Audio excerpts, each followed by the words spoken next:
finoana sy famonjena, finoana sy famonjena. Ny finoana sy famonjena dia fandaharana iray andraisanao toriteny, fampianarana, alalanao ny sitrapon'Andriamanitra dia ny teny tsy hisy kilema sy ny fampianaran'i Kristy hidiranao amin'ny fiainana mandrakizay. Izay irahanao amin'ny paster Maurice Rakotoarimanana sy ireo mpiara-miasa aminy. Fa ho voalaza ny ten'Andriamanitra manao hoe izay rehetra mitarika nefa tsy mitoetra amin'ny fampianaran'i Kristy dia tsy manana an'Andriamanitra. Izay mitoetra amin'ny fampianarana dia izy manana ny ray sy ny zanaka. Epistily Jaona faharoa 1:6.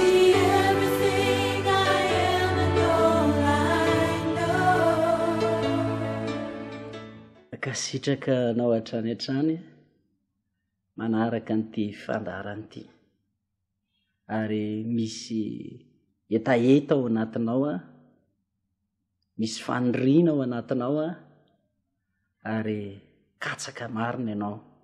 Tompony tahanao arombanao tokoa ao anatin'izany fotoana zao ka dia ampisokatra ny saintsika rehetrarehetra izy hazava amintsika ny sitrapon'Andriamanitra ary tsisy aizina izay analokaloka fa tonga dia ny fahazavana mazava avy amin'Andriamanitra no lalana izoranao ankehitriny. Miarabanao ary faly manolotra arahaba mamo atsika tsiraray avy ankehitriny. Fitahian'Andriamanitra ny ho amin'ny ara-pananao, ho amin'ny fahasalamanao, ho amin'ny fidiram-bolanao. Vavaka isika alohan'ny anokafantsika tanteraka ny fandarana indray androany. Mbola misaotra makasitraka be dia be eo anatrehanao ihany izay Andriamanitra, satria ianao le tsy nanary anay, ianao le tia anay, ianao le mitaona anay ao anatin'ny famonjena tokoa Andriamanitra. Manazava anay ny lalana izay ahafahanay mandeha ao amin'ny fahamarinanao ianao mba ahafahanay mandova ny fiainana mandrakizay. Taio indray ny fandarana androany izao fotoana izao. Taio ireo olona izay miaina izao fandarana izao Andriamanitra ankehitriny amin'ny anaranao Jesosy. La tongava ny famonjena eo anatrehany sy eo an'ny ankonana ireo fiainana eo amin'ny fanahany Tompo, fa izay zavatra avy amin'ny Satana rehetra izay mamitaka ka mitonan'olona na anatin'ny tsy fahamarina rehetra, potehina amin'ny anaran'i Jesosy ny azan'ny Satana. Ravana izay fitaka rehetra avy amin'ny maizina amin'ny anaran'i Jesosy mba tsy ambinina any anatin'ny ara-panahy izay rehetra manaraka an'izao fandarana izao. Aoka ho tonga amin'ny fahazavana avy aminao Jesosy. Manatrehanay eto any amin'izay toerana maro samihafa any ny anaran'i Jesosy. Misaotra Tompo. Amen. Mbola toy ihany ao anatin'ilay didin'Andriamanitra izay ny anarantsika ity fampianarana manaraka ity. Hitantsika tao anatin'izay fandaharana izay hoe tena ilaina ny fitandremana ny didin'Andriamanitra raha ohatra ka ao anatin'ny fivavahana sy ny fanompoana an'Andriamanitra. Tsy ampy antsika fotsiny ary tsy ampy hamonjena antsika ary tsy lalan'ny fahamarinana fa lalana ho an'ny fitaka ho an'ny fahaverezana ka hoe to amin'ny olona ndika didin'Andriamanitra na tsy hakatohany izany didy izany. Satria hitantsika tao fa izay te handova fiainana mandrakizay dia mila mitandrina ny didy. Fa izay tsy mitandrina ny didy kosa hozy izy ny ten'Andriamanitra dia foana ny vavahany. Zany hoe raha ny didin'olombelona ny fampianarana izy foana. Zany hoe le fikelezanao aina mihitsy teny tia Satana foanany. Kely aina fatratra ao amin'Andriamanitra ianao. Mikely aina fatratra amin'ny fanompoana an'Andriamanitra ianao. Mandany fotoana, mandany vola, tena hoe mandany ny herim-ponao an'izany anompo an'Andriamanitra izany satria te handova fiainana mandrakizay. Zany rehetrarehetra zany tena tiany devoly sy zimba sy bainy zany. Tiany devoly tena hoe rera-pona ianao ao anatin'izany dia zay no mahatonga anazy hamitaka. Fa Andriamanitra kosa mahita ny toe-ponao io fanirianao, etaetanao io fehezanao, io fikelezanainanao io te andovan'ny fiainana mandrakizay. Zany no ataony mahatonga zao fampianarana zao manoloana anao, mba tena apetrany ao am-pelantananao tokoa le lalana andovan'ny fiainana mandrakizay. Ka tanteraka mihitsy le tenin'Andriamanitra hoe tsy fona tsy akory ny fikelezanareo aina ao amin'ny Kristy Jesosy. Mety betsaka ny fikelezan'olona aina ao amin'ny Kristy Jesosy ny foana, satria vola raha mijeritsika ny Matthieu 5:20 any, toga jerevantsika vetivety zay tenin'Andriamanitra zay. Matthieu 5:20 jerevantsika ny anaran'i Jesosy Kristy. Matthieu 5:20 fa reto olona reto amin'ny andro farany tena le nahatongavan'i Jesosy Kristy tokoa dia tsy voaray. Nefa le olona dia tena nana tena fandovan'ny fiainana mandrakizay. Eo amin'ny Soramandro zao 9:30 dia hoe ny hiavian'i Kristy tsara firenena rehetra. 9:40 ary dia ilaza indray amin'ny eo amin'ny akaviany kosa izy hoe mialà amika ianareo izay voaozona ho any amin'ny afimaritra mandrakizay, izay voavoatra ho an'ny devoly sy ny anjeliny. Fanaona fa tsy mba nomenareo alina, nangetaeta fa tsy mba nampisotroanareo, ny vahiny aho fa tsy mba nampatranonareo, tsy nanan-kitafy aho fa tsy mba notafianareo, narary sy tao an-tranomaizina aho fa tsy mba novanginareo. 4:40 ary dia malo kosa ireo hoe tompoko, oviana ny tanainony ianao, na nangetaeta, na ny vahiny, na tsy nanan-kitafy, na narary, na tao an-tranomaizina, ka tsy mba nanompo anao zahay. Jereo tsara, ka tsy mba nanompo. Zany hoe olona tena nanompo an'Andriamanitra namaly izy hoe oviana, ka tsy nanompo anao zahay. Zany hoe tena tao anatin'ny fanompona. Nefa noho izy Jesosy miala amika ianareo makanesa makana ny afimaritra mandrakizay. Inona ny antony nefa nyreto olonreto tena nanompo? Zany hoe tena verimaina fotsiny zany ny fanompona nataon'reto olona reto. Betsaka ange mieritreritra hoe rehefa mino fotsiny dia andova fiainana mandrakizay. Nefa za milaza hoe fitaka avy amin'ny devoly zany. Betsaka mieritreritra hoe zay efa mibebaka zay, niala tamin'ny ota zay, efa natao batisan'ny rano zay, efa nandray fanamasina amin'ny teny tsy fantatra mihitsy ny ary zay. Atao anatin'ny fiangonanay misy fahagagana, misy fanasitranana, misy mivavaka ao amin'ny fiainan'ny olona dia tahina ny fiainan'ny olona, tena misy an'Andriamanitra ato, ho any an-danitra izay. Be dehibe mieritreritra zany. Dia mieritreritra izy fa hoe ho any an-danitra na dia tsy mitandrina ny didy azy. Kanefa ny ten'Andriamanitra hoe very, zay nge no nahatonga an'le Matthieu hoe Matthieu 7 1:20 jerevantsika vetivety, fa mpivavaka tena mpivavaka tsara koa reto olona ireto nefa tsy afaka nandova fiainana mandrakizay. Inona ozy izy ianao ny antony? Noho ny tsy fitandremana an'le didin'Andriamanitra. Matthieu 7:1-20 amin'ny anaran'i Jesosy. Tsy izay rehetra manao amiko hoe tompokotopoko ny hiditra amin'ny fanjakan'ny lanitra, fa izay manao ny sitrapony raiko izay any an-danitra.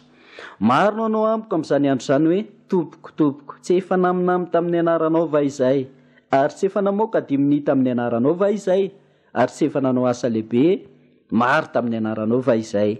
Ary dia ambarako amin'ny maromarina hoe tsy mba fantatra akory ianareo hatr'izay miala amiko ianareo mpanao meloka.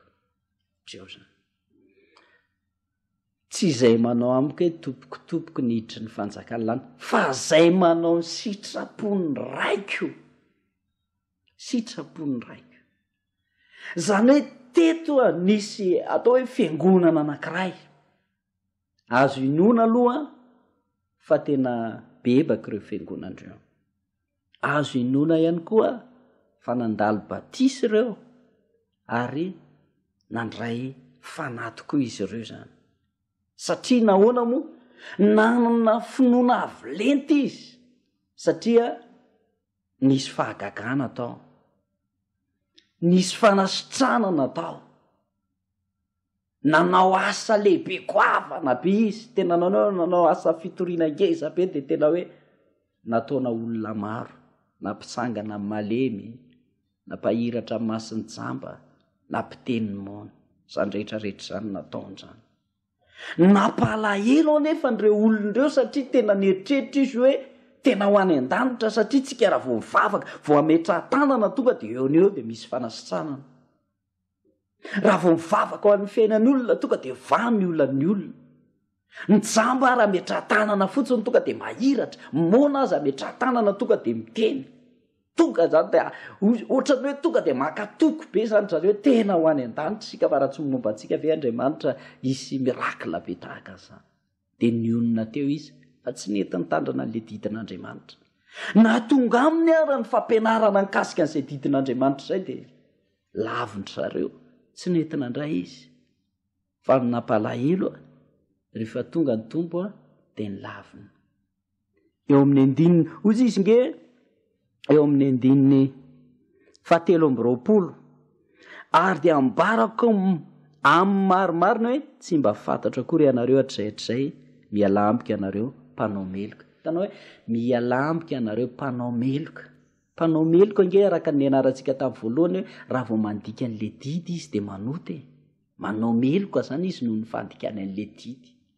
De nefa n'le olona mivavaka misy mirakla fa tsy mety mitandrina an'le didy mihitsy, de mazava ho azy tsy tanteraka aminy sitrapon'Andriamanitra fa misy ota ihany miaraka amin'izany, na de atao aza hoe misy an'izany finoana mahery vaika zany ao anatiny.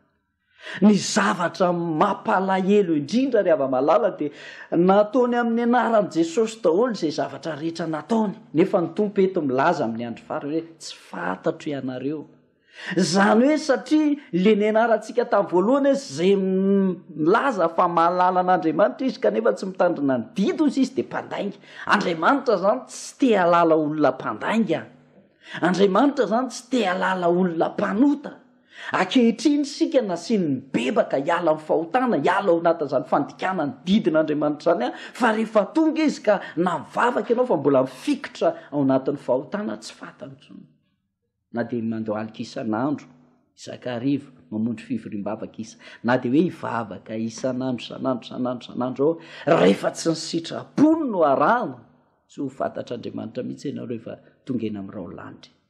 Zay ane no anananay adidy mavesatra ry hava-malala, hitondra n'izany atao hoe fampianarana tsisy kilemana, ny fampianaran'i Kristy zany. Satria ny tenin'Andriamanitra de miteny hoe zay mitoetra amin'ny fampianaran'i Kristy ozy izy no manana an'Andriamanitra, fa zay tsy mitoetra amin'ny fampianaran'i Kristy ozy izy de sady tsy manana an' Jesosy izy no tsy manana an'Andriamanitra.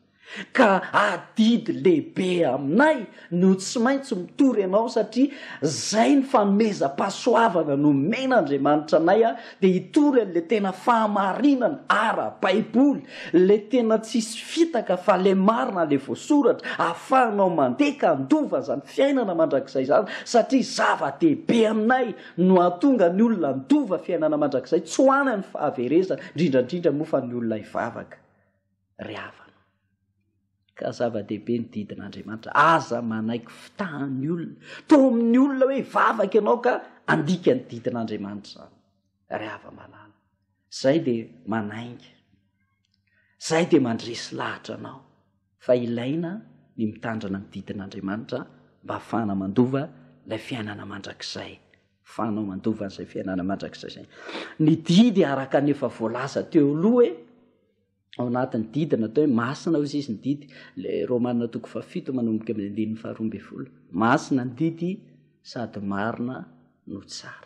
Zany zavatra zany no tian'Andriamanitra ho fiainana ao anatinao mihitsiny ry havana. Io didy io voalazan'ny tenin'Andriamanitra eto zany, fa hojerevantsika manko rehefa ve inona le didy zany, fa aleo aloha hojerentsika ihany aloha hoe zay mitandrina ny didy a voalazan'ny tenin'andriamanitra hoe zanaka sisa.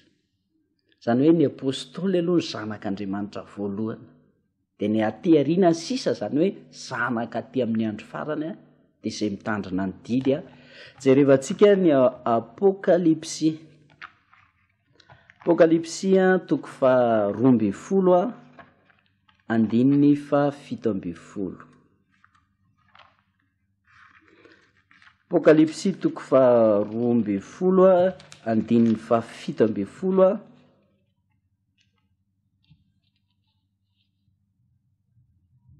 Amin'ny anaran'i Jesosy. Dia tezitra tan'ilay vehivavy ny jagona ka lasa nandeha hiady amin'ny zanany sisa izay mitandrina ny didin'Andriamanitra sy mitana ny filazanan'i Jesosy. Tezitra ozy izy ilay dragona. Izy moa ilay dragona devoly satana ngezany dragona zany devoly. Zany hoe tezitra tamin'ilay vehivavy zany hoe le fiangonana. Le devoly ka andeha hiady amin'le zanaka sisa, zany hoe le zanaka le fiangonana sisa andeha divana zany. Iza reo zanaka sisa reo? De ozy izy ny ten'Andriamanitra teo hoe zay mitandrina ny didin'Andriamanitra ozy izy sy ny filazanan'i Jesosy. Zay no atao hoe zanaka sisa. So de filazanan'i Jesosy fotsiny ao aminao fa tsisy fitandremana an'le didy mbola tsy zanaka sisa zany. Na so de hoe mitandrina ny didy fotsiny koa fa tsisy an'le filazanan'i Jesosy de mbola tsy zanaka sisa.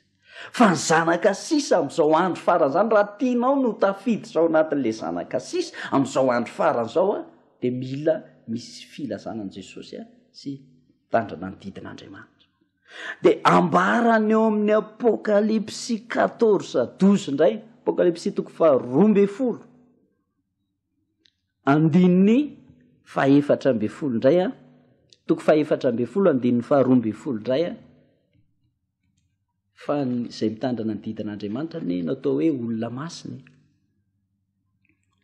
Tsy hoe olona maty no atsangana olona masina, fa mbola velona ianao tompoko dia afaka holazaina olona masina rehefa mitandrina ny didin'Andriamanitra. Apokalipsy toko fa 14 ary tsy olombelona manangana na olona masina, fa Andriamanitra mihitsy no mametraka anao hoe olona masina ianao. Apokalipsy toko fa 14 andininy fa 12 amin'ny anaran'i Jesosy Kristy Tompo. Indro ny faharetan'ny olona masina dia izay mitandrina ny didin'Andriamanitra sy ny finoanan'i Jesosy. Indro ny zany hoe amin'ny andro farany tena tondrona mihitsy zany le olona hoe reo le olona naharitra. Izy reo olona naharitra ireo, zany hoe tsy nateo aza ny fanenjehana, nateo aza ny zavatra natao tamin'ireo olona ireo a, tafajoro foana reo olona ireo. De ambarany tenin'Andriamanitra hoe olona masina izy ireo a, de izy hoe zay mitandrina ny didin'Andriamanitra ozy izy sy ny finoanan'i Jesosy. Zavatra anankiroa tsy mahay misaraka ireo. Le finoanan'i Jesosy de le efa nambarantsika teo aloha teo hoe olona mibebaka, olona niala amin'ny ratsy fanaony a, olona natao batisana sitrika, olona nandray ny fanahy masina, reo natao hoe mino an'i Jesosy. Tsy izay rehetra hoe ohatra zao anao hoe mandeha eny an-tsena eny dia anontany hoe mino an'i Jesosy ve ianao? De izy ny olona mino a. Tsy izay olona miteny an'izany akory natao hoe mino an'i Jesosy, fa nisa inge taninao ny akamaroan'ny olona miteny hoe mino an'i Jesosy, afatry ny hoe olona mivavaka amin'ny hafa mihitsiny, zay izy voalaza hoe tsy mino an'i, na mivavaka izy na tsy mivavaka izy, na inona fiainana mino an'i Jesosy foana na valina. Fa tsy reny akory no atao hoe mino an'i Jesosy na ao anatin'ny famonjena. Fa ny olona mino an'i Jesosy Kristy a de olona araka an'izay voalaza teo, nandalo ny bebaka izy a, nandalo amin'ny batisany rano, nandray ny fanahy masina, de eo olona teo hoe mino an'i Jesosy. De tsy ampy fa ozy izy ny tenin'Andriamanitra hoe zay mino an'i Jesosy mitandrina ny didin'Andriamanitra, zany natao hoe olona masina. Raha ohatra ka tsisy didy ao fa le hoe mino an'i Jesosy Kristy fotsiny, de mbola tsy olona masina amin'ny filazan'izay. Raha ohatra hoe mino an'i Jesosy fotsiny izy fa tsy nitandrina ny didy ihany koa, de tsy koa valina. fa reo zavatra anankiroa nytambatra ireo zany hoe sady mino an' jesosy zay maha hoe fampianarana tsisy klema azy raha finonan' jesosy fotsiny fa tsy nitandrana ny didy de misy klema zany le izy raha nitandrana ny didy fotsiny fa tsisy amin'ny finonan' jesosy ohatra misy ange mitandrana didy fa tsy manana fanamasina miteny amin'ny teny tsy fantatra tsy manana zany izy mety misy ane nitandrana ny didy fa tsy misy batisa le tena asitrika ao anaty rano amin'ny anaran' jesosy kristy mbola misy klemy zany ary misy manana batisa ny rano sy mifanamasina miteny amin'ny teny tsy fantatra tsy mitandrana ny didy zay le manana klema zany fa ny zavatra tadiavin'Andriamanitra amintsika dia zao hoe io tenin'Andriamanitra apokalipsy 4:12 andininy fa 12 hoe olona masina faritana olona masina ianao ny tenin'Andriamanitra tsy olombelona manangana anao olona masina fa tena hoe Andriamanitra mihitsiny mbola velona ianao dia apetraka Andriamanitra hoe olona masina raha mitandrina ny didiny sy ny finoana fa ny akoatran'izay tsy dia azo itokiana loatra hoe olona masina ianao raha akoatran'izay zavatra zay satria tenin'Andriamanitra no manamarika an'izay ka eto raha hojerevantsika raha hoe inona ary le didy folo fa misy karazany ngeny olona karazana fiangonana na karazany olona anankiray karazana mpitory filazantsara anankiray tonga dia mandany le didy renina aloha tonga dia efa azo tsorona raha araka ny fampianarantsika tsy izy ireny fa fampianaran-diso fampianarana mamitaka mitaonana anatin'ny fahaverezana le olona mametraka hoe tsy ilaina mitandrana ny didy ary izy ara moa mamadika le tenin'Andriamanitra na zay mifavery indray zay mitandrana ny didy atsika nahita tsara ny sokatra n'izay tsika tao anatin'le fampianarana fa raha te handova fiainana mandrakizay dia mitandrana ny didy ary hitantsika hoe very ny olona raha vao tsy mitandrana ny didy zany ka manana fampianarana zany ny olona hoe tsy ilaina ny didin'Andriamanitra reny efa ho anany fahaverezana misy ndray manaiky an'le didy fa izao misy zavatra novainy ao misy zavatra nanasoranao dia mitovy ihany ange zany rehefa malala ny zavatra novaina fa tsisy olombelona mpitondra mpivavahana anana fahefana anala ny didy sasatsasany zany nanovany didy hoe tsisy olombelona manana zay efa napetraka Andriamanitra dia mandrakizay araka ny tenin'ny mpilanty hoe zay voasoratra dia voasoratra zay voasoratra ny tenin'Andriamanitra dia zay fa tsy azo nizaniza hovaina io fa mpanova nge dia voalazan'ny apokalipsy ihany milaza amin'izay zavatra zay hoe raha misy ozy izy tsy ampy zany na nanova tovy ihany moa tsy ampy sy ny nanova dia isoron'Andriamanitra ny azo ny ainy ao amin'ny fanjakan'Andriamanitra ka hojerevantsika raha andeha hojerevantsika hoe inona le didy folo dia tena iainanao anatin'ny fiangonana ve zany zay ve ny zavatra torin'ny mpitory filazantsaranao ao anatin'ny fiangonana zay ve ny fampianarana ampianarina anao ao anatin'izay fiangonana zay reto didy reto jerevantsika le didy dia rehefa hitantsika le didy dia hojerevantsika ihany hoe manahoana ny fijerin'Andriamanitra ho an'le nanova didy mitovy ihany ve hoe manaiky ve Andriamanitra hoe novaina le izy dia manaiky ve Andriamanitra hoe andova fiainana mandrakizay ihany ianao na dia novainareo ary dia tsy mampaninona jerevantsika zany rehefa avy eo fa afaka itsika raha ny Exodosy 20 manambara n'ity didin'Andriamanitra ity na le hoe lalàna ny eo lohateny dia zao hoe ny nanomezan'Andriamanitra ny didy folo manomboka eo ny andininy voalohany dia nilaza izao teny rehetra izao Andriamanitra ka nanao hoe izao ny Jehovah Andriamanitra reo izay nitondra anareo nivoaka avy tany an-tany Egipta tany an-trano na nandivozana andininy fahatelo manomboka eto amin'izay zany le didy voalohany andininy fahatelo Exodosy 20 andininy fahatelo aza manana andriaman-kafa fa izao ihany zay ny didy voalohany ampianarina ao am-piangonana ve zany hoe tsy hanan'andriaman-kafa zany ohatra betsaka mpivavaka manao hoe Andriamanitra sy ny razana raha vao mametraka an'le razantsika dia Andriamanitra faharoa zay aza manana andriamanitra hafa zay no mahatonga antsika tsy makana ny fampotsampy fa mbola mampivady an'le Andriamanitra sika raha makana an'ireny fampotsampy fa atokana ny Andriamanitsika dia ilay nahary ny lanitra sy ny tany tsy mahazo manao andriamankafa makana amin'ny fampompotsampy makana amin'ny dadarabea sy ny maro isan-karazany. Didy voalohany, aza manan'andriamankafa. Didy faharoa, aza manao sarin-javatra voasikitra ho anao na mety ho endry ny zavatra izay eny amin'ny lanitra ambony na izay ety amin'ny tany ambany na izay any amin'ny rano ambanin'ny tany, aza miankohaka eo anatrehany ary aza manompo azy fa izany Jehovahandriamanitra ao dia Andriamanitra saro-piaro ka mamaly ny eloko ny ray amin'ny zanaka hatramin'ny zafiafy sy ny zafitoalika dia amin'izay makahala. Kanefa kosa mamindra fo amin'ny olona arivo mandimby izay tiahy ka mitandrina ny didiko. Eo zany didy faharoa zany dia hoe aza manao sarin-javatra voasikotra. Ninninona io na endrin-javatra eny ambony ozy izy eny amin'ny lanitra eny, rehefa sarin-javatra voasikotra zany dia tsy azo atao. Aza manao an'izany. Na any amin'ny Deutéronome toko 4 moa dia milaza hoe na sarin-dehilahy ozy izy na sarin-behivavy tsy azo atao. Na dia atao hoe sarin' Jesosy ara tsy azo atao. Zay le hoe sarin-dehilahy. Na sarin'ny Maria ara ren'ny Jesosy tsy azo atao. Rehefa anteny ny tenin'Andriamanitra hoe aza manao sarin-javatra voasikotra dia tsy mety. Na dia atao hoe sarin'olona masina aza. Satria zay ny tenin'ny didy eto hoe aza manao sarin-javatra voasikotra. Raha vao misy zavatra voasikotra zany atao, na ataonao amin'ny tanànanao io sarin-javatra voasikotra io, na ataonao eo amin'ny varavaram-piangonana io, naiza zany, na ataonao eo an-doham-pandriana rehefa sarin-javatra voasikotra, sarin-dehilahy na sarin-behivavy na sarim-borona na rehefa hoe sarin-javatra voasikotra tsy azo atao. Didy faharoa zay milaza an'izay zavatra. Raha mandika zay ianao dia mandika lalàna. Vao manao na sarin' Jesosy ary ange tsy azo atao rehefa hoe sarin-javatra voasikotra. Ary iny sarin' Jesosy iny ange tompoko tsy Jesosy ange iny, Jesosy any anaty film iny.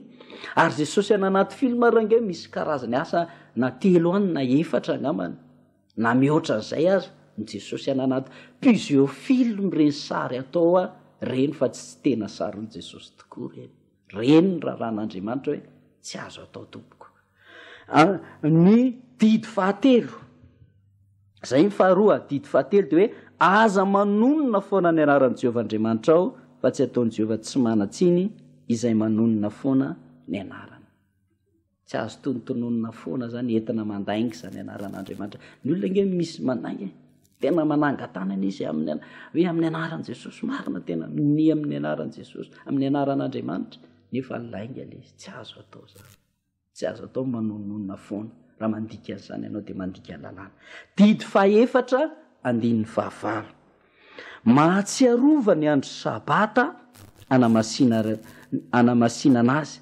Enemana no anaovanao, enemana no hiasanao sy hanaovanao ny raharaha rehetra, fa sabatan'i Jehovahandriamanitra ao ny andro fafito, ko aza manao raharaha akory ianao amin'izany, na ny zanakao lahy na ny zanakao vavy, na ny ankizy vavinao na ny ankizy lahinao, na ny bibifipy na ny vahiny izay tafiditra ao am-bavadinao.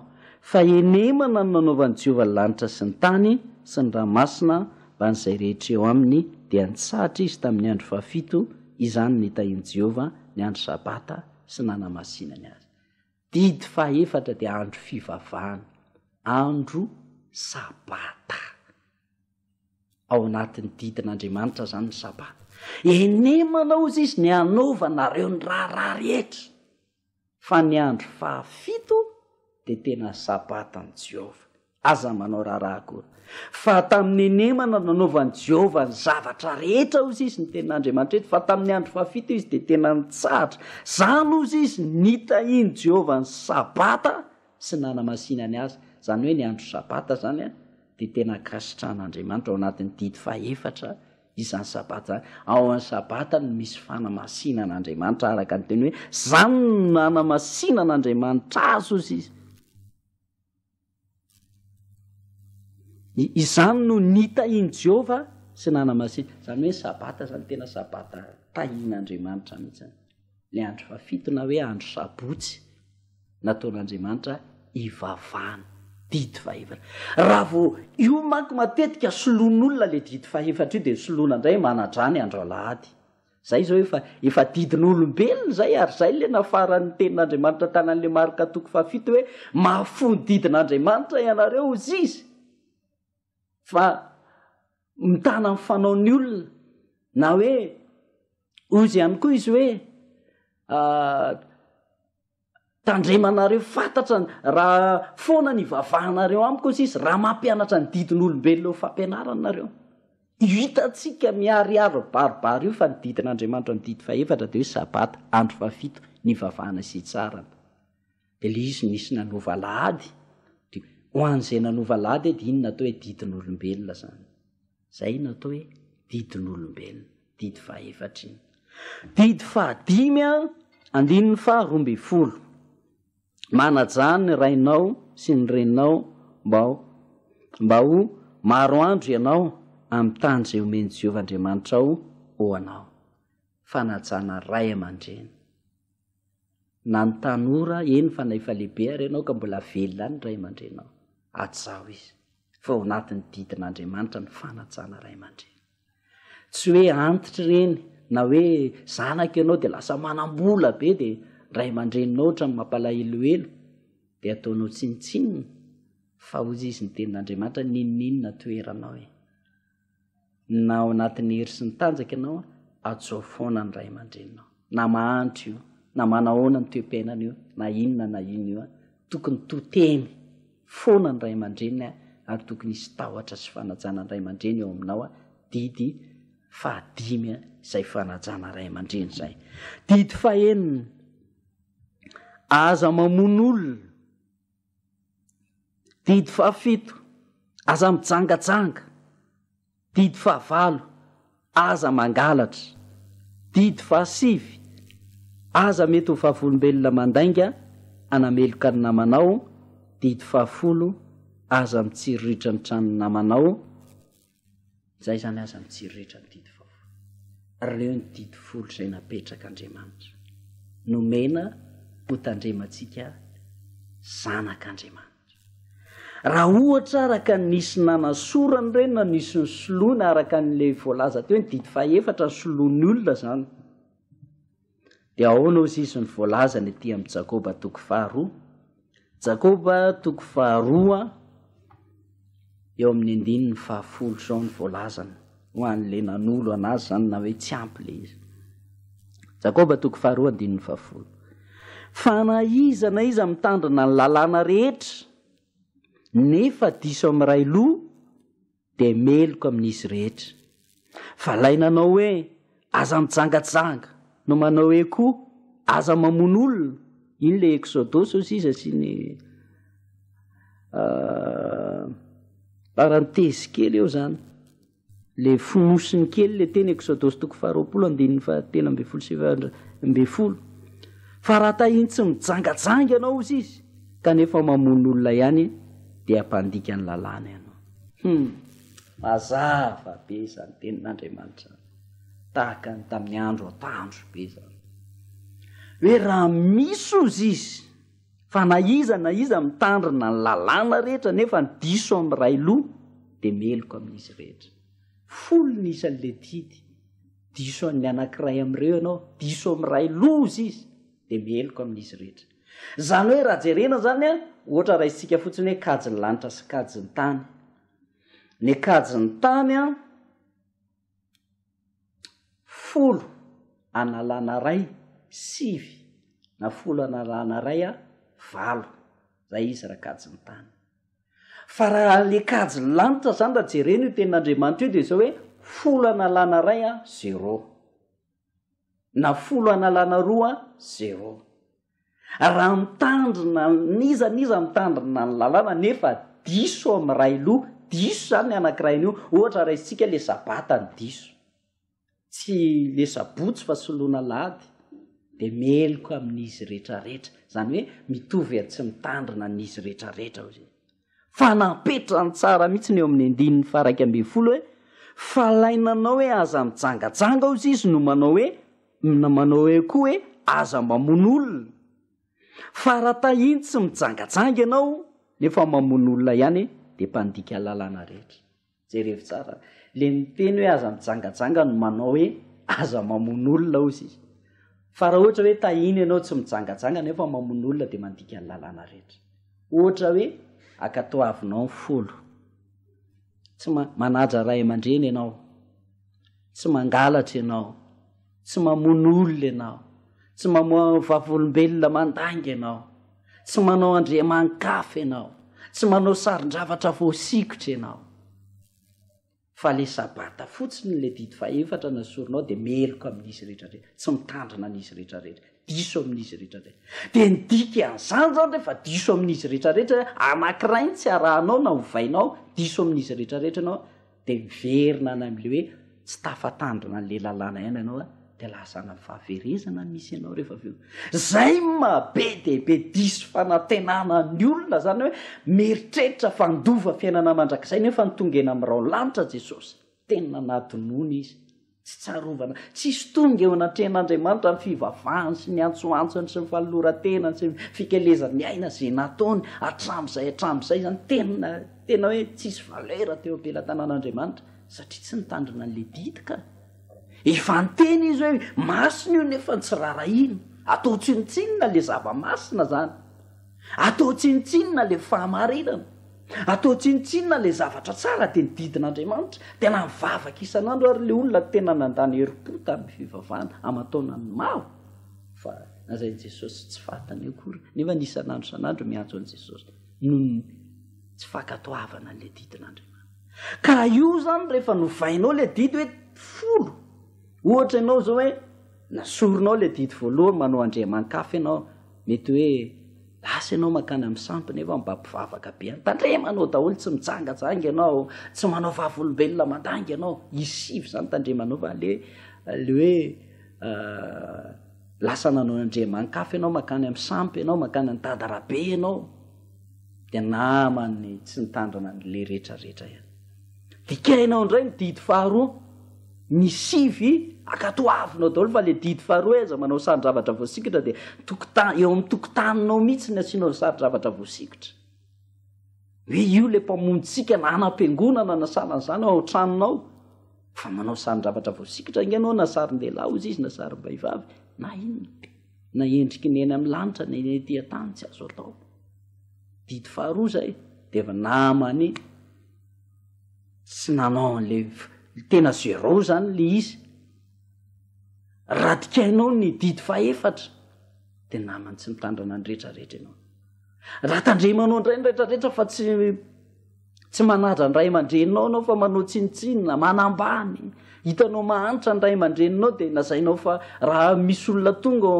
vahiny namanao dia nazainao fa hoe mpiasanay io ohatr'izao io nefa ny ray aman-dreninao dia nama mandika n'le lalàna rehetrarehetra ankehitrao raha tandremanao dao le mitandrina sabata ianao tsy manao andriaman-kafa ianao tsy manao sarin-javatra voasikotra ianao mitandremanao sivy nefa mangalatra ianao na mijangajanga ianao dia ozy izy ny ten'andriamanitra zéro ihany zany raha vao ny anankiray an'ireo fotsiny tompoko ny tsy ataonao dia mandika n'le lalàna rehetra ianao ka reo folo izay nampianarina tao amin'ny eksodosy toko faharoapolo teo le mivakitsika teo iny reny zany natao hoe didy folo mila tandremanao daholo iny didy folo iny ry ava-malala akatoavinao zay ianao vao akasitrahana eo ampelantanan'andriamanitra ao anatin'izay zavatra izay ry ava iny folo iny no mahatonga anao olo-masina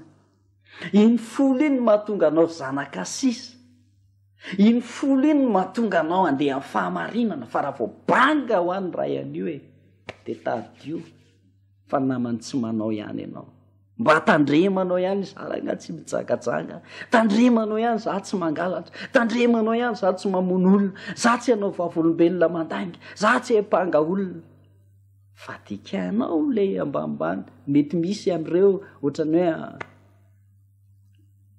hoe amavainina dia za milazana hoe indrindrandrindra moa tsika mivavaka fa raha olona mampianatra anao ohatra raisitsika fotsiny io moa le didy faefatra eo ady hevitra be io fa ianarantsika aorinan'ity fandaran'ity dia fa ianarantsika sahady fa na io fotsiny azy hoe dikaina le didy faefatra le hoe sabotsy sy mivavaka sabotsy fa hovaina le izy zay nge le didin'olombelona olombelona neny nanovan'io ry ava-malala olombelona zany atao hoe tam'izany moa tsy papa ny anarany fa mbola aperora Constantin zay nanovan'izy io zany novaina lahady le sabotsy de mazava ho azy zany fa didin'olombelona zany le izy Andriamanitra ny hoe tsisy olombelona nomen'Andriamanitra fahefana hanova ny teniny zany ka tsy efa voasoratra tian'ny tenin'Andriamanitra ty amin'ny Galatiana nge fa raha misy fampianarana hafa ozy izy de fanzonana neny eo ambadik'izay fampianarana zay no mba mahatonga atsika hiala ao anatin'le fampianarana diso ry ava-malala mba ahafahantsika mandova an'le fiainana mandrak'izay Galatiana toko voalohany ange jerevantsika hoe fampianarana ohatra hoe manova an'le fampianarana zany Galatiana toko voalohany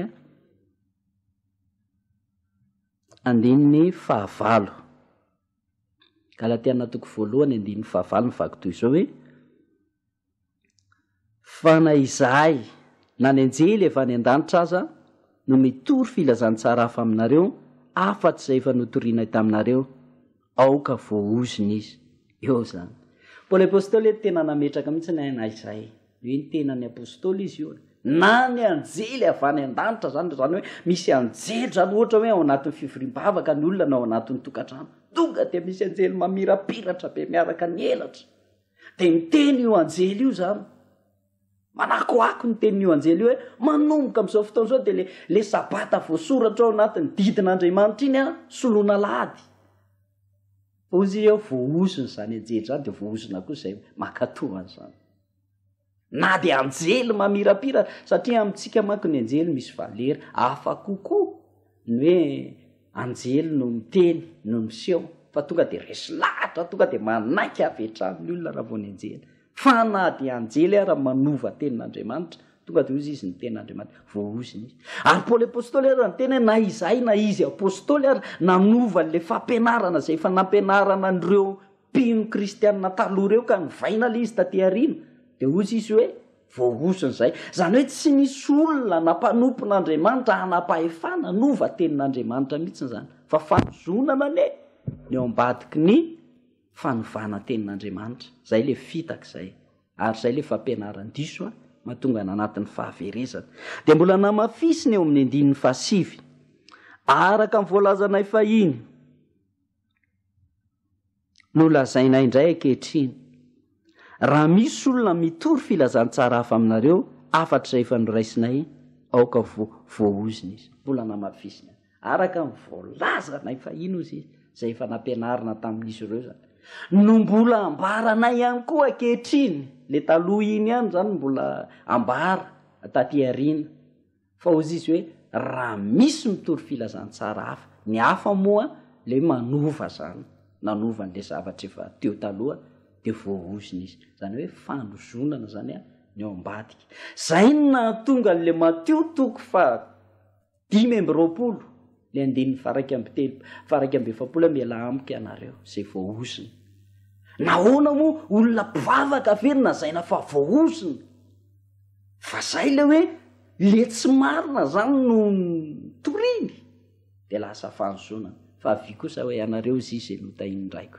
zany hoe le nandray an'le fahamarina le fanozonana nge tsy hoe le olona mahantra tsy hoe olona mahantra daholo reo satria ny tenin' Jesosy hoe miala amiko ianareo zay voaoziny tsy hoe le voaozina de hoe olona mahantra reo olona tena tsy nahita rirany teto amin'ny fiainana fa be de be an'ireo olona reo manana olona manan-karena amina miliara mihitsy milionnaire betsaka mipetraka amin'ny hoe villa be misy piscine manana 4x4 manana tôbila maro fa zao voaoziny izy ny fanahany mihitsy ny voaoziny satria tsy mandeha araka ilay fahamarinana voasoratra ao anatin'ny tenin'Andriamanitra zany fa zay manaraka n'io ihany no atao hoe ao anatin'ny fitahian'Andriamanitra zany ka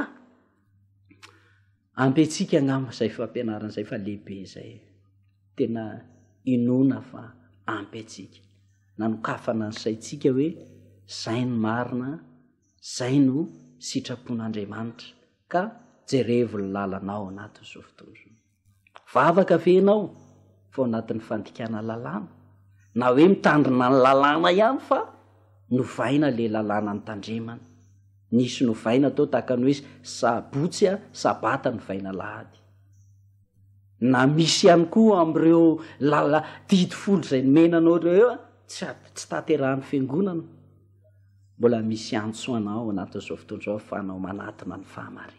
Le tena marina tsy misy kilema ankehitriny ny atony mivavaha amin'le tena sitrapon'Andriamanitra, mba tsy ho voafitaka ianao, mba tsy ho very ianao rehefa tonga eny amin'ny raolanitra Jesosy Kristy, fa mba handova fiainana mandrakizay ianao. Aza manaiky fitahan'ny olona izany, aza manaiky aviliny olona amin'ny zavatra ratsy izany. Ny olona nge te-taona aminao fa reny ane voafitaky ny devoly dia te-taona ny olona ho maro ho any amin'ny fahaverezany.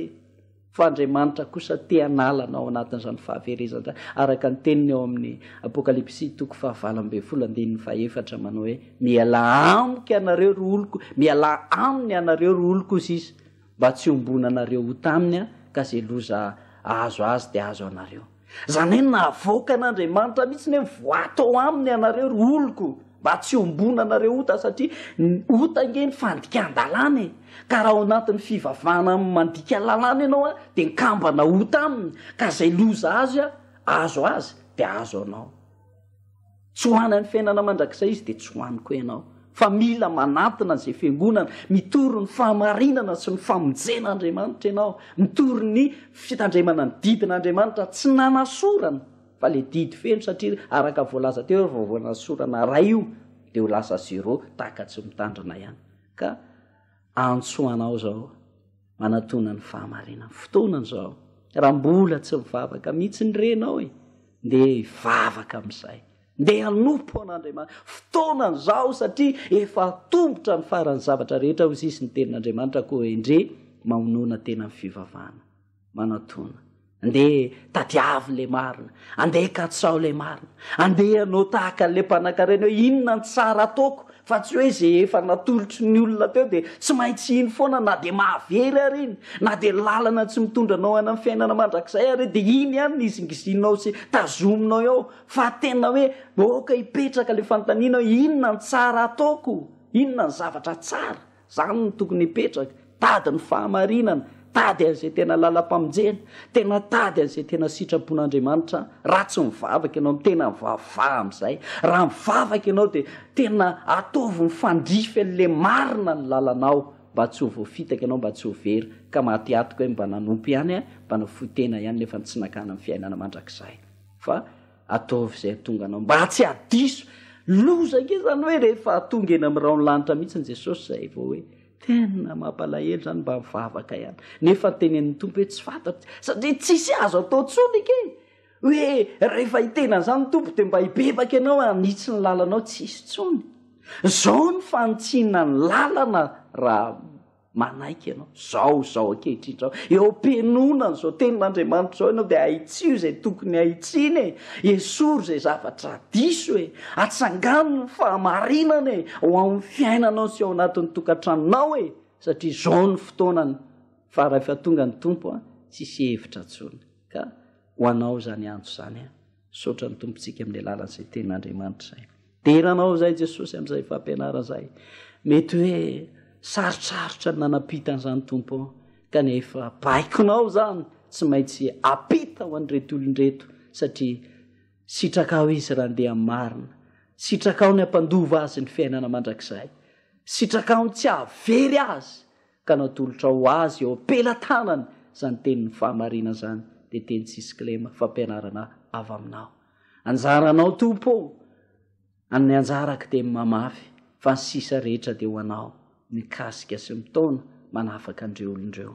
Ny anaran'i Jesosy Kristy tompo, saotra tompo, amen. Saotranao hatrany nanaraka n'izay fandarana izay manao velomanao indray Pastera Maurice Rakotaromanana, veloma tompoko. Finoana sy famonjena, finoana sy famonjena. Ny finoana sy famonjena dia fandaharana iray andraisanao toriteny fampianarana alalanao ny sitrapon'andriamanitra dia nyteny tsisy kilemy sy ny fampianaran'i Kristy idiranao amin'ny fiainana mandrakizay. Izay irahanao amin'ny paster Maurice Rakotoarimanana sy ireo mpiara-miasa aminy. Fa ho voalaza ny ten'Andriamanitra manao hoe izay rehetra nitarika nefa tsy mitoetra amin'ny fampianaran'i Kristy dia tsy manana an'Andriamanitra. Izay mitoetra amin'ny fampianarana dia izy no manana ny Ray sy ny Zanaka. Epistily Jaona faharoa 9:6.